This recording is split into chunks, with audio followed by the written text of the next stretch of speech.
Eu vou começar me apresentando aqui, pessoal, só para fazer uma intro, mas o objetivo de hoje é realmente uma mesa redonda, onde a gente vai discutir, vai trazer alguns temas para a mesa. Nós deixamos uma telinha aí no share screen com alguns tópicos interessantes para discussão. Eu acho que é isso aí. Começando em me apresentar, meu nome é Rafael Sonsino, eu sou o Head Design Office aqui da XP Inc. E aí, vamos embora, vou passar a palavra para o time, todo mundo acho que se apresenta. Jackson e quem tiver também, todo mundo na sala aí, fiquem super à vontade, trocando ideia com a gente e a gente segue a conversa aqui. Acho que passar a palavra aí para o Will. Olá, tudo bem? Bom, meu nome é o William, mas comumente o pessoal me chama de Will. Eu sou Product Manager na XP Inc., mais especificamente dentro do produto Design System e da estrutura de Design Ops. É um prazer recebê-los aqui. Maravilha, Will. Bom, pessoal, meu nome é Marcelo, eu sou o Tech Lead aqui de DevOps, também atuo como arquiteto de software na XP.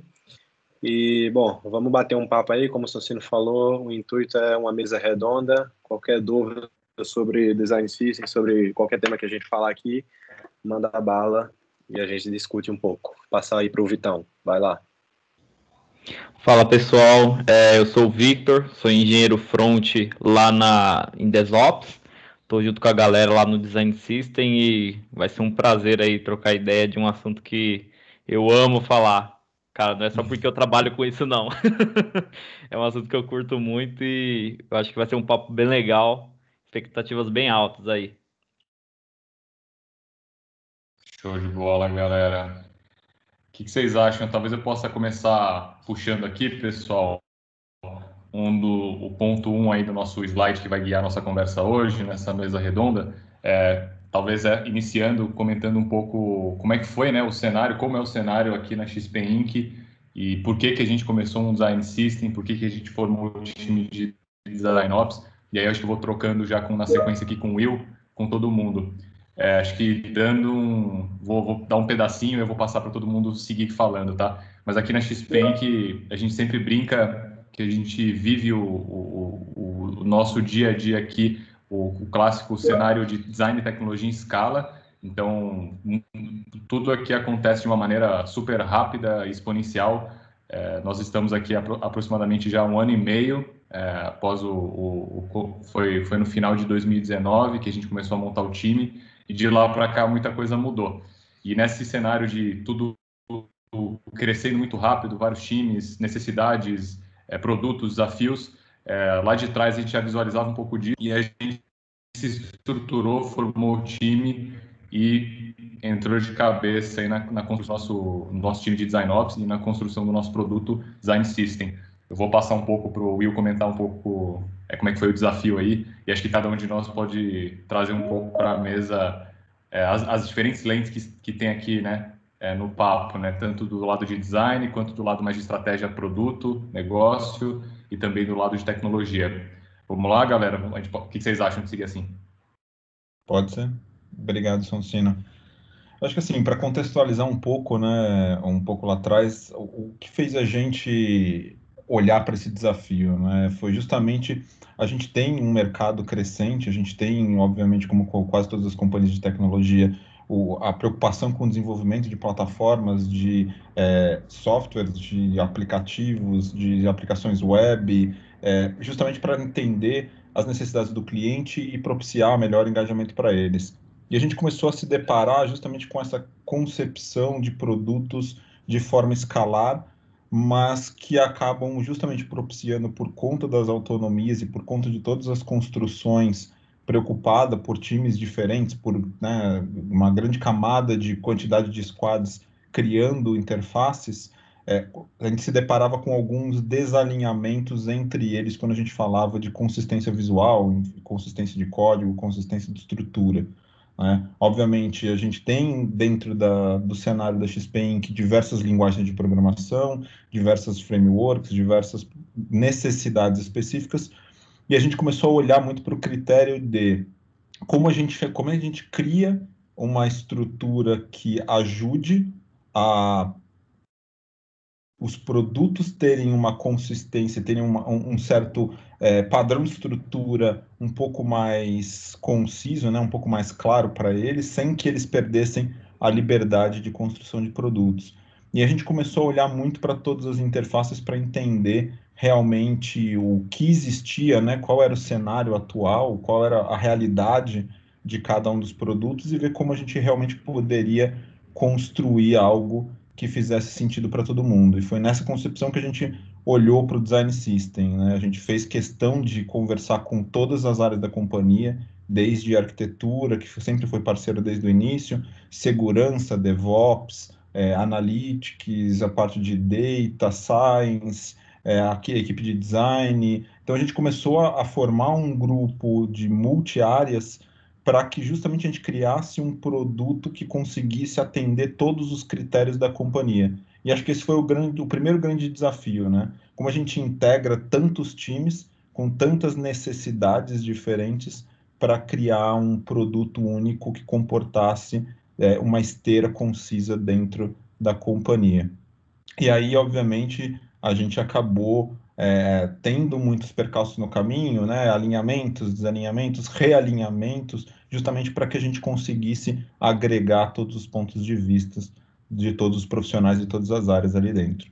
Mas eu acho que o Marcelo e o Vitor podem também falar um pouco mais até do desafio técnico a respeito da construção do produto. Boa, Will. Isso aí, galera. Como o Sonsini e o Will colocaram, a criação do Design System, ele foi muito olhando para as necessidades da empresa, né? O que é que a nossa empresa precisa ali, como a gente pode entrar e atuar de maneira mais eficiente para melhorar não só o nosso nível, levantar a nossa barra de tecnologia, mas também melhorar os nossos processos, garantir mais reuso na companhia, garantir mais consistência nos processos de desenvolvimento de software no geral. Então, o Design System ele nasce olhando para diversos desafios quando a gente fala do cenário XP Inc. Um exemplo deles é o cenário de múltiplas marcas, né? A XP ela tem, por exemplo, a Rico, a Clear e a própria XP Investimentos nesse guarda-chuva. Então, aqui do nosso lado de tecnologia, do nosso lado de design, como Design System, a gente tem que pensar em, cara, como é que eu faço, por exemplo, um card específico que eu consigo reutilizar para essas três marcas e para as outras marcas, as marcas do futuro ou marcas internas aqui. Como é que eu consigo fazer esse reuso aproveitando a mesma base de código? Então, esse foi um dos grandes desafios que a gente teve, né, na construção desse Design System. Outro desafio bem interessante que aconteceu, né, nessa construção do Design System é quando a gente olha para o cenário de tecnologia. Quem é mais familiarizado com o mundo front-end sabe que a gente tem várias libraries, a gente tem vários frameworks, e a gente tem pessoas que são especialistas em algo específico e acabam tendo uma certa dificuldade, né, uma curva de aprendizado para adotar outra tecnologia. Como é que a gente faz diante desse cenário para atender todo mundo? Então, olhando para a companhia, a gente vê que temos pessoas excelentes em múltiplas tecnologias e nós, como Design System, queremos atender todo mundo. Então, como fazemos isso? Esse aí foi um segundo desafio. Eu diria até que atender múltiplas marcas e atender múltiplas tecnologias foram os maiores desafios de tecnologia, né, que a gente enfrentou aí na construção desse Design System.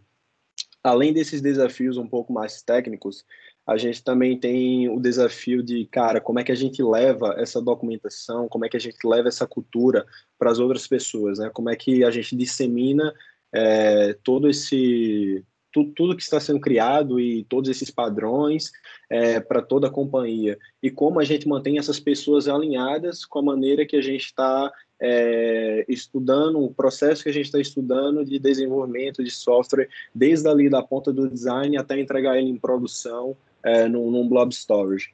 Então, tudo isso fez parte aí dos desafios. Bom, tivemos pessoas excelentes trabalhando com a gente nesse desafio. Tiveram vários outros, por exemplo, como é que a gente evolui a documentação, como é que a gente garante consistência dos nossos tokens ali do Design System. Eu vou abrir o espaço aqui um pouco para o Vitão comentar, né, sobre comunidade, sobre os tokens e sobre como documentar isso com mais eficiência. Então, Vitão, manda bala aí. Valeu. Cara, eu vou até complementar, tem 1 milhão de desafios, eu acho, que a gente enfrenta todo dia em relação ao design system. Um que é bem interessante também é a questão de múltiplas plataformas, né? Hoje a gente tem essa questão que o Marcelo falou, né? Que quando a gente vai olhar no aspecto de web, cara, todo dia alguém espirra, sai um framework web novo. Então, cara, é uma loucura. E como que a gente consegue atender múltiplos frameworks, implementações, arquiteturas diferentes e na XP a gente tem é bem dinâmico a questão de front-end. Então, a galera tem gente que usa Angular, tem gente que usa React. Como a gente consegue fazer um design system que você consiga escalar para todo mundo consiga usar, e também tem a questão de múltiplas plataformas, né? Então a gente não olha só para a web, mas a gente olha para mobile também. Então a gente também atende a parte de iOS e Android. Como a gente consegue comunicar design, como que a gente consegue sincronizar, sincar o que tem lá em mobile com o que tem em web. Também é um desafio bem interessante também de você olhar não só para uma plataforma específica, mas para múltiplas plataformas e design token, e component token, enfim, também tem que ser aderente a essas múltiplas plataformas, né? Então é um desafio bem legal. E no final, cara, como que você consegue? Você tem um ecossistema super complexo, você tem uma estrutura super complexa, e como que você consegue ter um developer experience bom para que todo mundo consiga se integrar muito rápido, para que você consiga rampar uma squad muito rápido no que é um design system, como usar ela, com uma documentação bem interativa. Então, também, como o Marcelo citou, é um desafio bem grande, que quanto mais complexo, quanto maior o ecossistema vai ficando, mais você tem que gerar ferramental, documentação, base para que as pessoas estejam sempre atualizadas nesse ecossistema e não fiquem perdidas no meio do caminho. Então, isso também é um desafio bem legal aí que a gente enfrentou e está enfrentando até hoje aí no nosso dia a dia. Eu acho que uma coisa que talvez todo mundo se pergunte, né, a respeito de, ok, então a gente saiu construindo um design system, foi tudo maravilhoso, a empresa já comprou de cara e todo mundo começou a usar. Acho que assim, um desafio também aqui, principalmente da área de negócio, foi como a gente faz o buy-in, né? Como a gente explica para a companhia de que realmente, olha, esse negócio que a gente está construindo novo aqui, que até então não existia, é um negócio que vai ajudar a companhia e traz ganhos reais para a companhia, né? A gente sabe que no mercado existem várias matemáticas que o mercado traz de ROI da equipe de Design Ops e System. Putz, a equipe se paga, o que vocês estão criando gera ou não gera um retorno claro para a empresa. A gente passou por essa fase de buy-in, né, justamente usando essas métricas de mercado, mas acho que o maior ponto nosso foi justamente ir além dessas métricas padrões, né? A gente chegar realmente junto da equipe de negócio e mostrar o quanto nós iríamos refletir na ponta, ou seja, o quanto a gente ia realmente impactar em tempo de equipe, em eficiência de equipe, eficiência de entregas, o quanto a gente poderia gerar de ganho potencial por colocar o produto antes do tempo previsto no mercado, né? E aí cada produto, obviamente, tem uma curva delta ali de compreensão de maturidade com relação ao design system e, obviamente, ganhos com base nessas próprias maturidades e momentos de utilização. Mas foi um desafio, sim, a gente olhar e refletir e tentar justamente criar uma ponte com a equipe de negócio para explicar qual seria o ganho real dos produtos na ponta quando eles realmente estivessem utilizando em equipes em produção. E isso é bem interessante, esse momento que o Vitão comentou, que o Will está trazendo essa visão de negócio também do buy-in. Esse, na verdade, foi um dos maiores desafios, né, que a gente enfrentou na companhia e vem enfrentando ainda. E do ponto de vista da tecnologia, a gente adotou algumas estratégias que facilitaram esse processo de buy-in, né?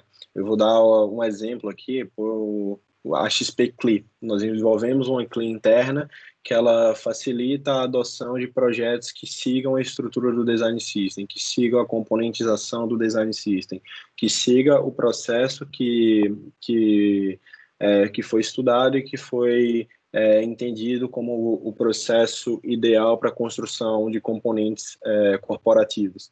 Então, não só do ponto de vista do negócio, a gente teve dificuldades e soluções, mas também do ponto de vista da tecnologia.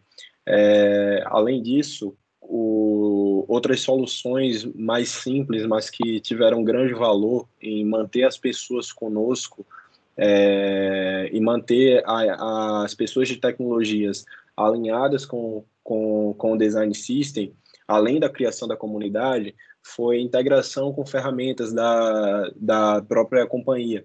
Então, essa ferramenta que nós estamos utilizando agora, por exemplo, o Teams, a gente consegue trazer informações semanais sobre como anda as releases do Design System, né, da Libre UI, da Libre Mobile. Então, a gente está sempre reportando de maneira automatizada tudo que está acontecendo nessas bibliotecas. Então, assim, são pequenos detalhes em tecnologia que acabam trazendo grande valor ali para a adoção, né, para esse buy-in das equipes dentro da companhia, né. Acho que tem um detalhe também que é bem interessante, esse aqui já é um pouco mais técnico, que é na construção de boilerplates, né? Talvez, quando eu falei de XP CLI, algumas pessoas devem ter pensado aí na construção de boilerplates e tal. Tem uma estratégia muito interessante nessa construção dos boilerplates, como fora um pouco mais técnico aqui eu vou comentar, que é a adoção de código desacoplado. Eu vou dar um exemplo de quem faz isso no mercado, o React, por exemplo. O React é uma library que ela traz o código dela completamente desacoplado, a parte de scripts, em um pacote separado chamado React Scripts. Aqui no nosso Design System, a gente trabalha da mesma forma. Por quê? Porque a gente escolheu essa mesma alternativa. Porque a gente sempre quer trazer a evolução do Design System com muita facilidade. Então, se eu começo a criar exemplos, né, boilerplates muito acoplados, se eu preciso atualizar esses boilerplates, eu tenho que basicamente pedir para que as pessoas que estejam utilizando esse boilerplate, elas baixem o boilerplate de novo e adaptem todo o código. Isso aí não é muito interessante para a gente, né, que tem esse fluxo de atualização constante. Então, uma das estratégias que a gente adotou também, que facilitou esse buy-in e que facilita essa manutenção, é essa adoção de um código desacoplado. Então, todas essas nossas estruturas também buscam seguir esse princípio aí de um máximo desacoplamento de código para poder evoluir e dar manutenção sem maiores problemas. Isso é importante para dar liberdade também, né? É um ponto interessante que quando você deixa muito fechado dentro de uma caixinha, toda a estrutura que você precisa dentro de uma caixinha, você tira um pouco a liberdade. Beleza, eu tenho tudo aqui, mas eu não vou usar tudo. Então, eu não preciso usar tudo. Então, você tendo um boilerplate desacoplado, você tem tudo modularizado, você consegue, de fato, dar uma opção do cara escolher o que realmente faz sentido para ele na arquitetura que ele está criando. Então, isso é legal, porque isso dá liberdade para cada um desenhar arquitetura, né? Claro, seguindo o code style, seguindo melhores práticas e as recomendações que, como arquitetura, o pessoal, né, desenha isso e coloca isso como uma boa prática, tipo, cara, siga isso aqui porque é uma boa recomendação. Claro que não é uma obrigação, mas é uma boa recomendação. Mas o pessoal tem liberdade de criar da forma que eles acham melhor e começar a trazer aquilo que faz sentido.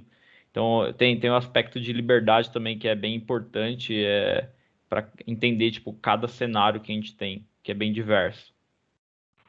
Outros pontos interessantes aí, eu acho que o Sonsino e o Will podem complementar, em relação a newsletters, flash report que nos ajuda a manter, e principalmente em relação à comunidade, né? A comunidade é um dos maiores trunfos que a gente tem aqui. Então, acho que o Sonsino e o Will podem trazer um pouco mais aí sobre como a gente conseguiu melhorar essa adoção do Design System na companhia. Perfeito, Marcelão.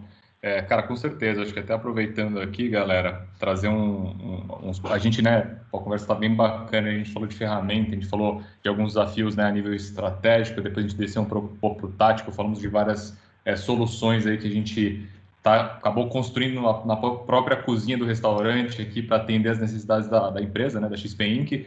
Eu acho que aterrissando para trazer para a galera, né, muito disso, a gente tem esse time aqui, que é o time de Design Ops, temos o nosso produto.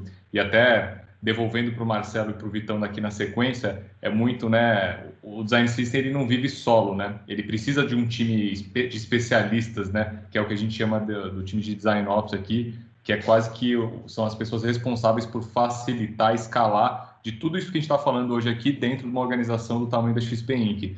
Então, com certeza, Marcelo, acho que o ponto bacana aqui da comunicação e engajamento é um outro desafio. A gente traçou aí algumas estratégias e buscou algumas oportunidades baseadas no que o pessoal foi levantando. Então, desde a newsletter, né, que a gente roda internamente para comunicar de uma maneira efetiva aí, sazonalmente, a gente tem um flash report do lado de negócio, criamos a comunidade de embaixadores do nosso Design System, que até o Marcelão citou em alguns momentos aqui, que são, de fato, as pessoas hoje aqui na XP Inc., quase como um elo de conexão entre o nosso time e a realidade dos vários times, tribos, squads que nós temos aqui.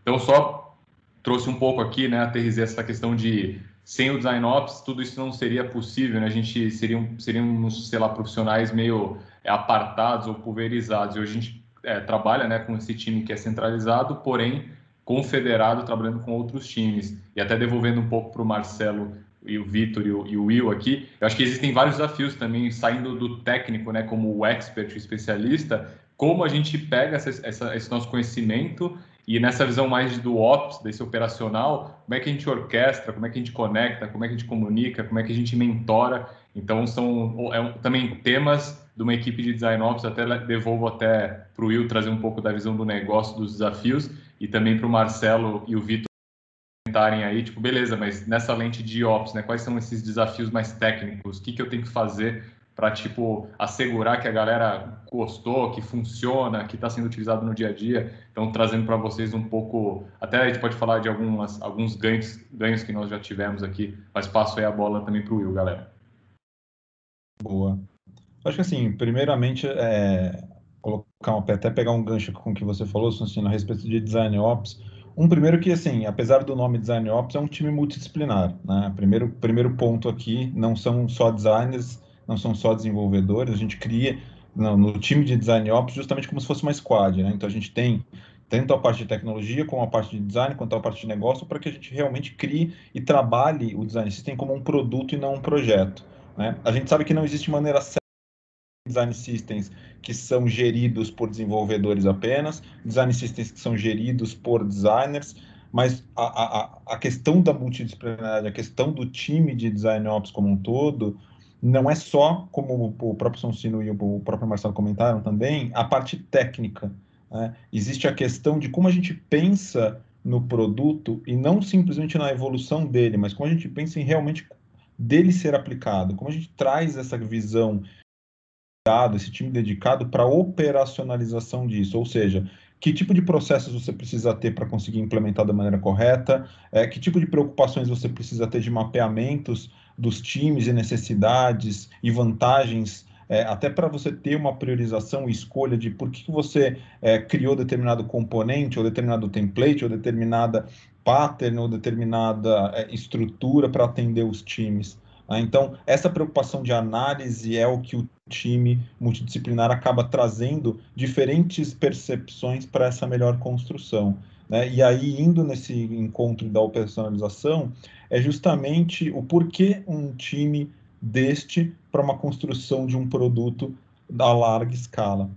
Obviamente, a gente não conseguiria fazer sozinho, por isso que a gente faz uma criação de times e embaixadores e pessoas interessadas no tema dentro da companhia, para que eles tragam também e deem escala e deem a visão deles do dia a dia de cada um dos produtos. Mas a ideia do time centralizado é que a gente consiga dedicar tempo para análise, para reconversar, fazer reuniões, fazer alinhamento, seja na área de negócio, tecnologia ou design, e refazer, e refazer, e refazer. Eu acho que, assim, alinhamento nunca é demais. Então, a gente está em constante alinhamento com todos os times da companhia para que justamente não dê nenhum tipo de ruído ou nenhum tipo de desacordo frente ao que está sendo desenvolvido e alinhado para o produto. Acho que esse é um pouco na linha até do Flash Report que o Marcelo comentou, é como a gente mantém a companhia informada sobre a evolução do produto. Acho que esse é um dos desafios também.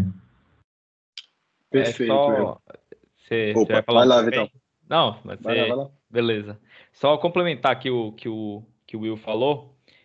Justamente assim, é muito importante você ter um time de design system olhando, né, para tudo que está acontecendo, para toda estratégia.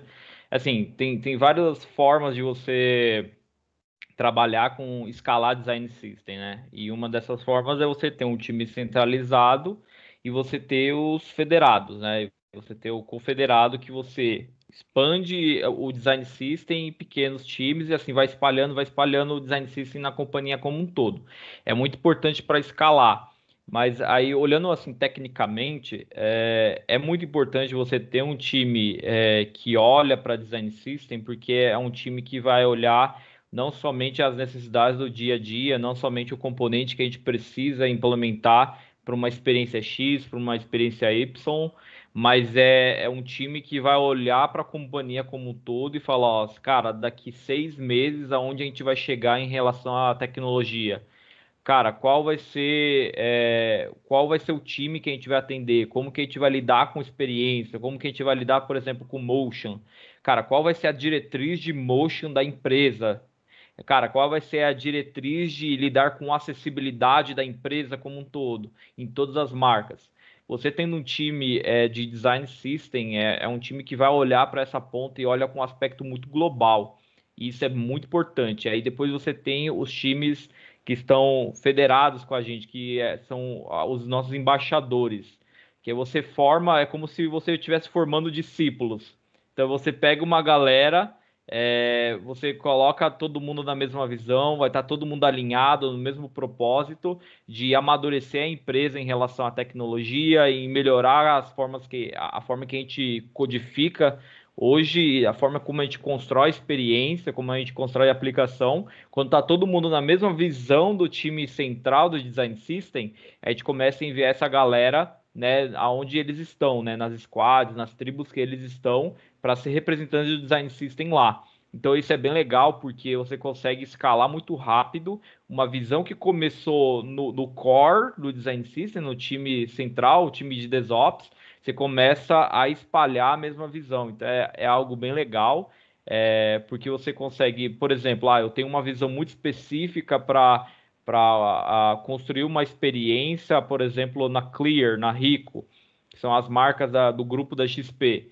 Cara, então é muito importante eu ter um embaixador que está lá, que é o cara que sabe no detalhe como as coisas funcionam, como que é o dia a dia, como que é a stack de tecnologia, quais são os problemas que eles têm, que eles precisam evoluir em tecnologia, e a gente que tem a estratégia que a gente está olhando lá na frente, a gente vai conseguir se comunicar com eles, e eles vão conseguir falar o que acontece hoje, a gente consegue falar o que vai acontecer amanhã, e a gente sincroniza justamente isso. Então, cara, é bem importante você ter esses dois papéis, porque eles se complementam muito bem, isso que dá escala. Aí, Marcelo, acho que você pode complementar um Perfeito. pouco mais. Até falando já vou até mandar chutar para você aí, ó, você faz o gol.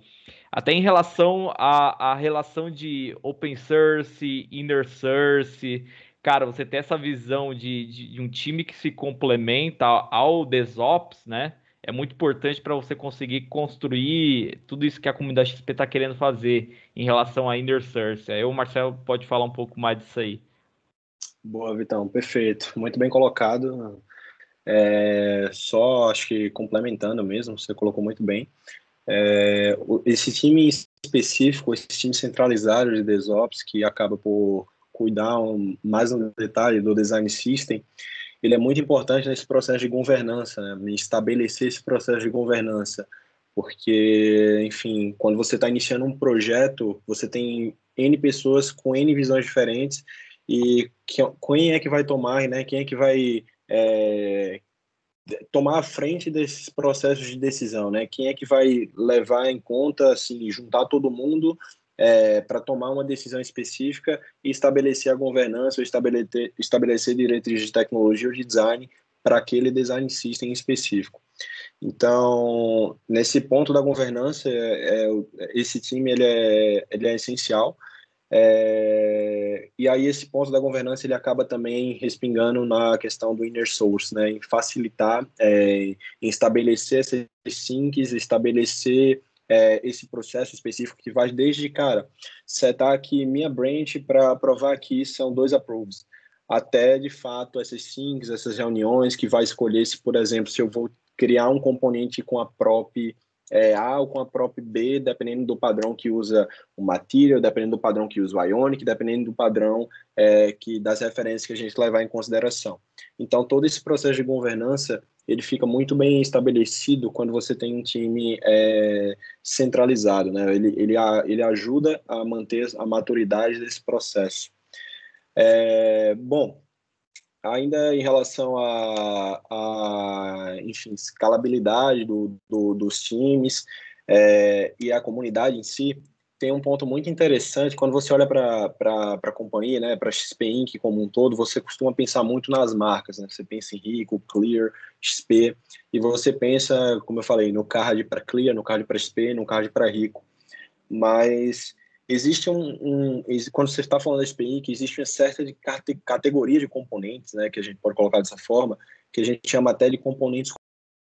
O que seriam esses componentes corporativos? Imagina, por exemplo, que eu tenho um modal de LGPD. É um exemplo de componente corporativo que é utilizado multimarcas. Então, imagina que eu preciso adotar esse componente com velocidade em todas as equipes, né? Em todas as marcas, até partindo do princípio de ser um componente regulatório. E como é que eu faço isso com escala, né? E como é que eu garanto a manutenção desse tipo de componente regulatório? Então, o Design System, além dele pensar nessas marcas, ele também pensa nessa questão desse componente específico. E nesse componente específico, nesse componente corporativo, que ele tem que ser adotado por projetos legados, ele tem que ser adotado por projetos que ninguém quer meter a mão, ele tem que ser adotado por N marcas diferentes. Como é que eu faço isso e como é que eu continuo dando manutenção nisso? Então, quando você vai para o lado de tecnologia, você resolve isso, cara, com essa estrutura de multimarca que acompanha desde os design tokens aos componentes tokens, com a adoção de uma tecnologia que consiga funcionar para, por exemplo, um Angular, e funcionar para um React, e funcionar para um Vue, sendo a mesma base de código. Você também consegue fazer isso puxando uma pessoa específica para trazer, essa pessoa a gente chama de embaixador, para trazer essa pessoa alinhada junto com o pessoal do Design System, junto com a equipe central do Design System. Então, a gente tem uma pessoa específica cuidando dos componentes de LGPD. Uma pessoa só, ela consegue fazer o componente específico para a companhia inteira. Essa mesma pessoa mantém alinhada com os Design System, com toda a parte de research, de atualização do Design System, e esse componente ele evolui para toda a companhia. E do lado do Design System, o que é que essa pessoa ganha? Além de multimarcas, além de funcionar para múltiplas tecnologias, tem detalhes assim específicos de ganhos do Design System, como, cara, a gente vai liberar o componente via CDN, por exemplo, que é muito bom para projetos legados, que o pessoal não quer, tipo, não é muito viável, na verdade, instalar pacotes manualmente e colocar lá os pacotes. Então, você instala via CDN e consegue fazer o negócio funcionar tão bem quanto. Então, assim, existem pequenos ganhos, né, quando do lado da pessoa que precisa desenvolver, ela só vai desenvolver uma vez dentro do nosso Design System. Ela se mantém alinhada com a gente para trazer não só feedback, né? Lógico que essa pessoa ela também traz muito feedback para a gente, mas também se beneficiar de todo o aprendizado da comunidade em si que compõe esse Design System. Então, esses 2 pontos aí de governança e de componentes corporativos são pontos assim que trazem muito ganho para a companhia. Bom, pessoal, eu não sei se o Sonsino e o Vitão querem complementar. Eu acho que vale a pena abrir um pouco para perguntas também, né? Eu ia só colocar um ponto para complementar, Marcelo. Acho que pode ser, às vezes, uma dúvida de algumas pessoas, né? A gente vê normalmente a Design Systems falando de multimarcas, multitemas, e aí, só que a maior parte, né? A grande parte deles é uma customização de cores, uma customização muito específica. Quando a gente está falando da construção do Design System aqui, pelo menos do nosso lado, né, dentro da XP Inc., a gente teve essa preocupação de não simplesmente ser uma customização simples estética, né? Não é mudar, por exemplo, da XP em investimentos que é amarelo para rico que é laranja, que para clear é azul.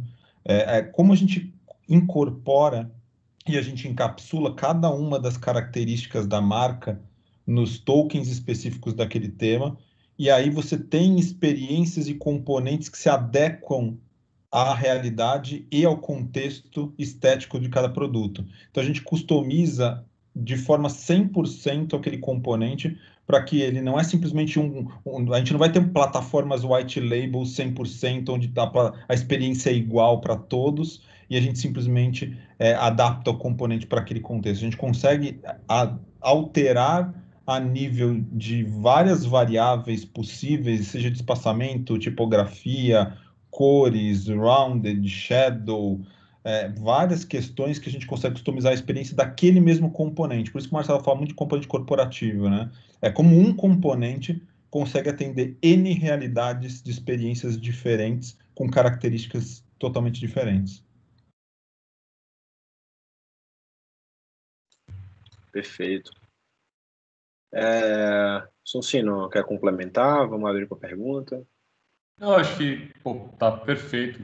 Vocês colocaram super. Acho que como a gente comentou no começo, né? Assim como tudo aqui cresce muito rápido e são vários times, a gente também tem essa realidade que é atender esse ecossistema multimarca, né? Que são os nossos temas quando a gente aterriza no nosso produto. Mas, para mim tá super bem colocado, tá show de bola. Acho que eu até concordo com você, Marcelo. Não sei se o pessoal gostaria de jogar algumas perguntas aqui ou até de perguntar para nós. Acredito que nós temos 10 minutos, eu não sei quanto mais tempo, eu sei que a sessão é 1 hora, né? Só para a gente conseguir conversar com o pessoal. Eu concordo, não sei se quem estiver online aí na sala quiser fazer alguma pergunta, fica à vontade, pessoal. E a gente vai conversando, continua conversando aqui. Pode abrir o áudio ou mandar no chat o que vocês acharem melhor. A gente vai estar de olho também no chat. Aproveite, agora é o momento. Pessoal, tem alguém aqui que trabalha com Design System? Quer que trouxeram vocês aqui a call?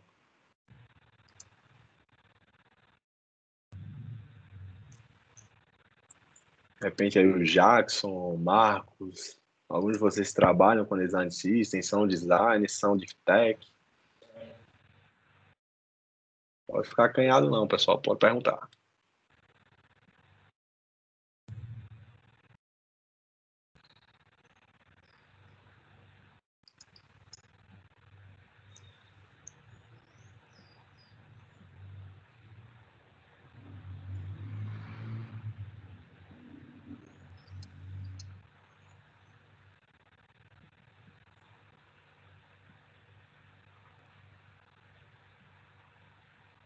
A galera tá um pouco tímida. Cara, então eu vou fazer uma pergunta. Como é um fórum mais técnico, eu vou começar fazendo uma pergunta e quem quiser depois ir puxando, fica à vontade aí. Pode mandar no chat ou levantar a mão aí e abrir o áudio. Mas aí vou fazer uma pergunta um pouco mais técnica para o Marcelo aí, logicamente. Cara, a gente fala muito de atender múltiplos frameworks, né? A gente tem bastante aplicação rodando em React, bastante aplicação sendo construída com Vue, com Angular. Inclusive, eu tô até com a camiseta do Angular, também curto, não tenho nada contra nenhum framework, gosto de todos. E aí a pergunta é, cara, como que você consegue fazer uma biblioteca, um code base que pode atender múltiplos frameworks? tem algumas abordagens, a gente tem a nossa, e eu queria que você fala um pouquinho aí, tipo, qual que é a nossa abordagem, por que a gente chegou nessa solução. Legal, legal. Isso aí foi o que a gente comentou bastante aqui nessa mesa aqui, né, sobre atender várias tecnologias.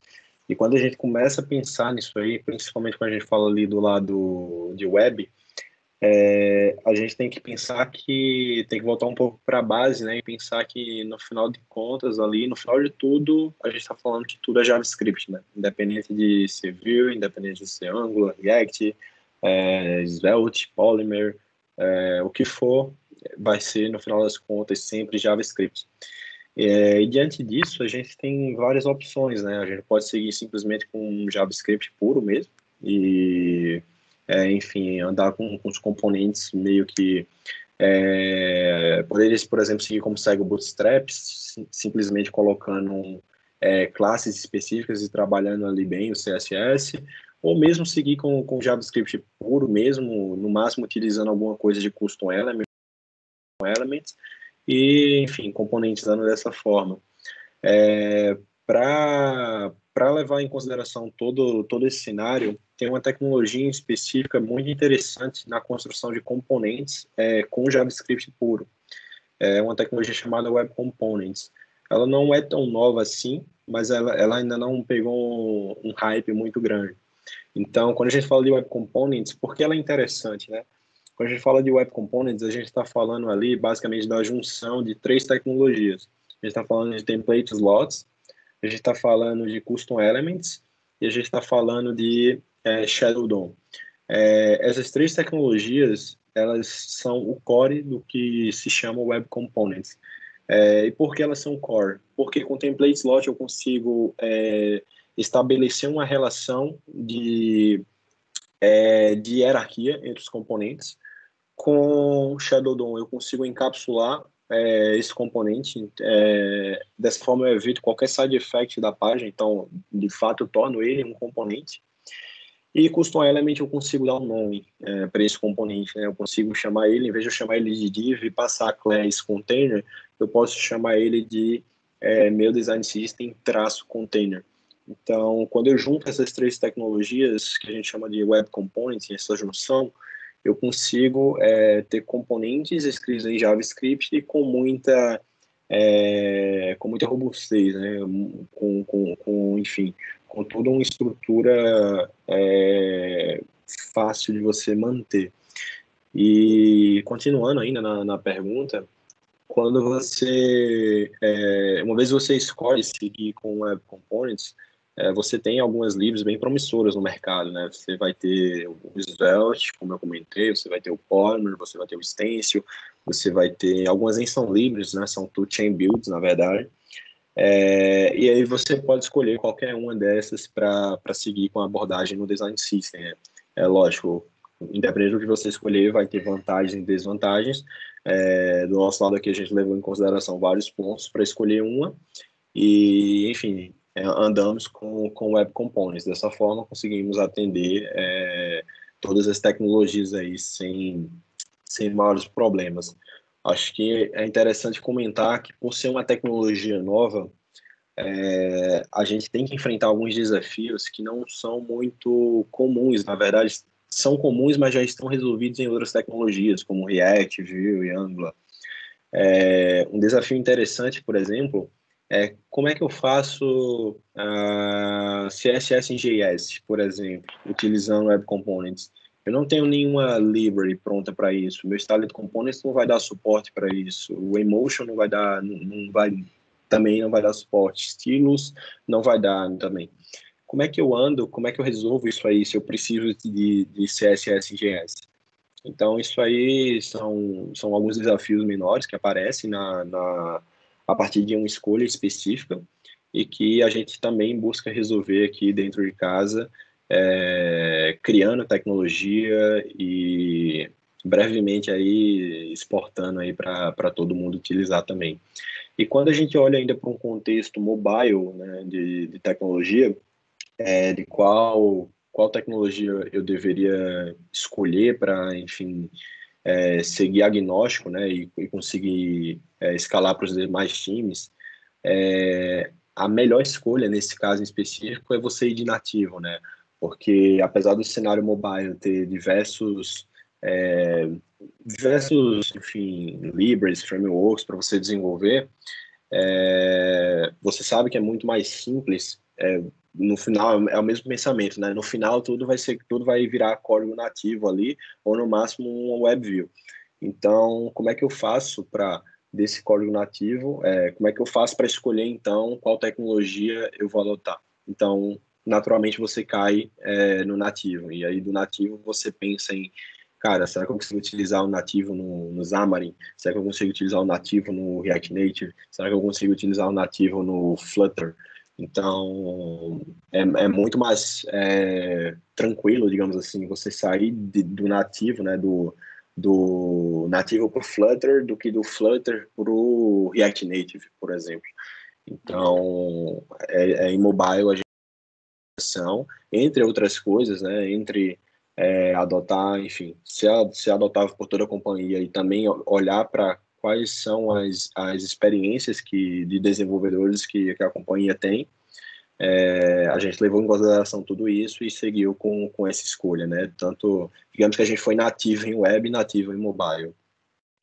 Muito bom, cara. Lembrando que hoje a gente, como o Marcelo falou, em web, a gente realmente olhou, né, quais são as opções de toolchains que a gente poderia usar para desenvolver em um web component, né? Lembrando que poderia fazer vanilão mesmo, na mão e tudo mais. Só que o Web Component, por ser uma coisa que é nova, não é muito nova, mas ainda tá amadurecendo ainda, né? O suporte de browser ainda tá amadurecendo, então tem ainda alguns trade-offs que você vai ter quando você escolhe ir para o caminho usando o Web Component. E algumas coisas, justamente, por exemplo, Stencil, Polymer, eles resolvem para você, que é justamente a questão de polyfills, né, para suporte a diversos browsers, né, browsers mais antigos. Então você consegue pegar alguns recursos, justamente de Custom Elements, de Shadow DOM, que são resolvidas, né, por polyfills que já estão nessas toolchains, né? E também a questão de, cara, o desenvolvimento fica muito mais simples, né? Você, por exemplo, o stencil que você tem, pode usar JCX, você tem os decorators, cara, você tem diversos syntax sugar que te ajuda a desenvolver muito mais rápido, você consegue criar um estado, você consegue emitir evento de uma forma é, muito mais fácil no seu dia a dia, né? Ele parece bastante com o React, tem algumas coisinhas do Angular. Então, cara, é bem legal que aí no final tudo vai virar Web Component. Então, tipo, você constrói só uma fundação legal para você ter uma fábrica uma fábrica muito boa, mas no final vai virar Web Component. Então, esses caras ajudam justamente para te dar produtividade também, além dos polyfills e tudo mais. Isso aí. E Eu o Marcelo vou. falou algo bem legal do nativo também. Esse lance do nativo de justamente a gente escolher você ir por Kotlin, Swift, ao invés de você optar por um React Native. É bem legal essa visão, porque a gente foi justamente no nativo, né? Que é muito esse processo. Você vai no nativo para suportar os outros, ao invés de fazer React Native para suportar Flutter, por exemplo. Então, isso é bem legal. Fala aí, Marcelo. Na verdade, eu vou devolver a gentileza, né, com uma pergunta também. Tem um tema que a gente trata no nosso Design System com muito carinho, que é o tema da acessibilidade. E como a gente não comentou aqui sobre ele, eu vou devolver a gentileza aí para o Vitão comentar um pouco sobre como a gente lida com acessibilidade no Soma, o que é que a gente está pensando em evoluir para o futuro e como companhia, né, como XP Inc., como é que a gente está pensando aí acessibilidade. Então, vai lá, Vitão. Bom, é bem legal esse ponto de acessibilidade. Você construir um design system te possibilita você desde a concepção, você já conseguir entregar componentes que já são acessíveis, né? Que atendem critérios de acessibilidade, e você poderia fazer isso de forma espalhada, cada time poderia implementar nos seus componentes, mas quando você centraliza isso no design system, fica muito mais fácil escalar a acessibilidade para a empresa. Isso desde a concepção, o pessoal de design sempre fazendo estudo de cores, estudo de acessibilidade, colorblind, cara, diversas coisas.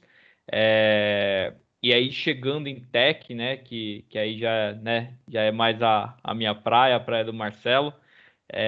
Cara, como que a gente consegue desenvolver seguindo, tipo, a semântica certa, seguindo o WCAG, que é muito importante, você primeiro construir tudo com web semântica da forma certa. Então, acessibilidade, a galera acha que eu tenho que colocar alguma coisa para ser acessível. Na verdade, não, você já faz da forma certa, ele já é minimamente acessível. E aí depois você só vai trazer uma experiência de acessibilidade melhor. Mas se você seguir os critérios da W3C, se você seguir critérios do WCAG, minimamente você já tem um componente acessível, um elemento acessível. E aí depois você só vai trabalhando lá na árvore de acessibilidade lá, como você consegue dar uma experiência melhor. Então, por exemplo, eu quero ter uma leitura específica daquele elemento, então eu vou usar um area label específico para eu ter uma leitura personalizada para aquele componente, para deixar ele com uma experiência melhor para quem está com um leitor de tela, por exemplo. Vou trabalhar, por exemplo, com uma lista, e eu tenho uma lista com item clicável. E, cara, pra gente que tá mexendo, a gente tá enxergando, por exemplo, é muito óbvio. Você vai lá, você muda o cursor pointer dele e ele fica com aquela mãozinha, né, de clique. Aí na sua cabeça você associar isso é um item clicável. Então, pra gente é muito óbvio, mas pra quem, por exemplo, que tem alguma deficiência física e não enxerga, não é óbvio assim. Então, pô, eu posso ir lá e falar que aquele item de lista é um botão, então eu posso usar uma role para indicar para ele que ele está num elemento clicável e que algo vai acontecer se ele fazer esse clique, né? Então é muito importante desde a concepção você começar a pensar e você começar depois não somente codificar e entregar, porque você tem toda a tela, e a tela tem que ser acessível, não só o botão, por exemplo.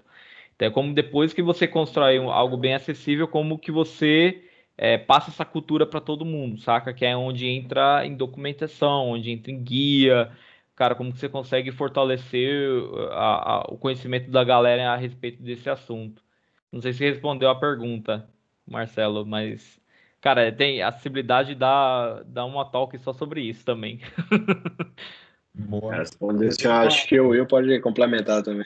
Na verdade, assim, eu tenho até uma pergunta aqui, talvez uma pergunta final para tanto você quanto o Caetano, vocês podem ver quem responde.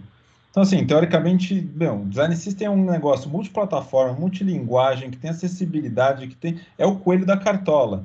A minha dúvida e talvez seja a dúvida de muitos desenvolvedores, será que o design system ele serve para qualquer tipo de plataforma? Eu colocar, por exemplo, eu sou uma agência de marketing, faz sentido eu desenvolver um design system? Eu sou uma agência de campanha, faz sentido para produto digital? Ou seja, design system é realmente o coelho da cartola para qualquer coisa? Boa pergunta, Will. Acho que eu posso pegar isso aí. A resposta curta é não, né? Claro que não. Acho que o design system ele é muito eficiente quando a gente fala de contextos corporativos, que a gente quer oferecer uma experiência melhor para os nossos clientes, a gente quer oferecer uma experiência melhor de desenvolvimento também, dando todo esse ferramental, essa garantia de processo para as pessoas que compõem a companhia. Mas o design system definitivamente não é um coelho na cartola, né, que serve para qualquer coisa. Esse contexto que você falou de agências é um contexto interessante, porque a gente pode olhar de duas formas, né? A gente pode olhar tanto, acho que do lado de negócio em si, onde definitivamente não faz sentido, né? Normalmente a agência atua em produtos diferentes, então o design system interno dá uma cara para essa agência com a força de um design system, não é algo que costuma fazer muito sentido. E a gente também pode olhar do ponto de vista de tecnologia, né? Principalmente quando se fala de tecnologia web, como a gente tem esse mundo inteiro de tecnologia, a gente tem também lugares específicos para utilizar a tecnologia específica, né? Então, como a gente colocou aqui, a gente falou que, pô, escolhemos Web Components para desenvolver a estrutura do Design System Web. Web Components, ele é a melhor escolha se eu quero fazer uma landing page ali, onde eu preciso de um SEO forte, ou de repente eu quero fazer uma página AMP, por exemplo, um Accelerated Mobile Page. Escolher essa tecnologia e de Web Components é a melhor escolha? Não, não é a melhor escolha. Então, a gente tem esses cenários, né, diversos, onde o Design System ele se encaixa em alguns deles e em outros não. Ele também pode se encaixar do ponto de vista de design, por exemplo. Pô, quero fazer uma landing page, quero utilizar o Design System. Pô, excelente, vamos utilizar o Design System, mas vamos utilizar do ponto de vista de design. Porque do ponto de vista de tecnologia, a gente não consegue atender isso aqui com a máxima eficiência que a gente gostaria, né? Que quando a gente está falando desse contexto de landing page, a gente está falando de um contexto de um carregamento ultra rápido, de uma fácil indexação por buscadores. E isso é lógico que, dependendo da tecnologia que você escolher, você vai ter problemas com isso aí. E no mundo web, definitivamente, não existe um coelho na cartola e, portanto, o Design System também não é esse coelho que não existe, né? Então, boa pergunta, mas a resposta curta é não, né? Boa, Bom, galera. Eu queria, passar a bola não para o sei, nós temos Sonsinho aí. aí, eram 4 minutos. Não, só comentando, acho que foi bem legal o papo aqui. Acho que primeiro, né, queria agradecer aí o espaço, super bacana poder discutir isso hoje aqui no evento com todos vocês aí, galera. Espero que quem esteve na sala junto conosco aí gostou e aprendeu ou pôde pegar algum tipo de conteúdo, né, legal e informativo sobre o que é esse tal de Design System e Design Ops. Queria agradecer muito aí a todo mundo, galera. Vou até passar aí para todo mundo poder dar um tchau, agradecer, que a gente está encerrando aqui no horário, né? Mas valeu demais, obrigadão, pessoal. Boa, show de bola, Sonsino. Pessoal, obrigado aí pela participação. O Will aí pode dar seu tchau também, Vitão. Bom, queria só agradecer a todo mundo que participou, queria agradecer principalmente a esse time incrível aqui que veio falar um pouco para vocês. E acho que a gente está aberto, obviamente, vocês podem procurar a gente pelo LinkedIn ou por outros canais até para continuar essa conversa, né, fora do evento e a gente evoluir junto no mercado. Obrigado a todos. Continuando aí, obrigado pessoal aí pela oportunidade de ter esse papo. Parabéns para você aí que tirou um tempo aí num sábado.